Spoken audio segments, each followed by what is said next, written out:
জামায়াতে ইসলামীর আমির ডাক্তার শফিকুর রহমানের হাতে নগদ 60,76,497 টাকা আছে। এছাড়া 1 লাখ টাকা মূল্যের 10 ভরি স্বর্ণ রয়েছে।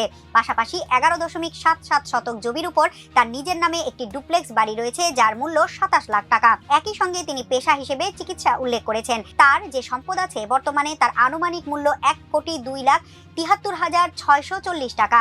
নির্বাচনী হলফনামায় এসব তথ্য উল্লেখ করেছেন জামায়াতে ইসলামীর আমির ডাক্তার শফিকুর রহমান। ত্রয়োদশ জাতীয় সংসদ নির্বাচনে অংশ নিতে ঢাকা 15 আসন থেকে মনোনয়নপত্র দাখিল করেছেন ডাক্তার শফিকুর রহমান। সোমবার রাজধানীর আগারগাঁও নির্বাচন প্রশিক্ষণ ইনস্টিটিউট ভবনে দলের সহকারী সেক্রেটারি জেনারেল আব্দুল হালিম জামায়াত আমিরের পক্ষে মনোনয়নপত্র জমা দেন।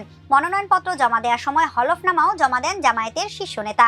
এদিকে ঢাকা 13 আসনের জন্য মনোনয়নপত্র জমা দিয়েছেন বিএনপি থেকে মনোনীত জাতীয়তাবাদী গণতান্ত্রিক আন্দোলনের চেয়ারম্যান ববি হাজ্জাজ। রাজনীতিতে আলোচিত নাম ববি হাজ্জাজ। তার নিজের নামে নেই জমি, বাড়ি বা অ্যাপার্টমেন্ট। স্ত্রীর নামে 120 ভরি স্বর্ণ রয়েছে, তবে তার নামে একটি মোটর গাড়ি আছে যার দাম উল্লেখ করা হয়নি। সোমবার মনোনয়নপত্র জমা দেওয়ার শেষ দিনে রাজধানীর আগারগাঁওয়ের নির্বাচনী প্রশিক্ষণ ইনস্টিটিউট ভবনে ঢাকা আঞ্চলিক নির্বাচন কর্মকর্তা ও ঢাকা 13, ঢাকা 15 আসনের রিটার্নিং কর্মকর্তা ইউনুস আলীর কাছে মনোনয়নপত্র জমা দেন তিনি। মনোনয়নপত্র জমা দেওয়ার সময় হলফনামা দাখিল করেন ববি হাজ্জাজ। হলফনামায় ববি হাজ্জাজ উল্লেখ করেন তার বাবার নাম মুসা বিন শমশের। বাড়ির ঠিকানা হিসেবে গুলশান উল্লেখ করেছেন। দুর্নীতি দমন কমিশনের দেওয়া হিসাব অনুযায়ী মুসা বিন শমশেরের সম্পদের পরিমাণ প্রায় 1 লাখ কোটি টাকা।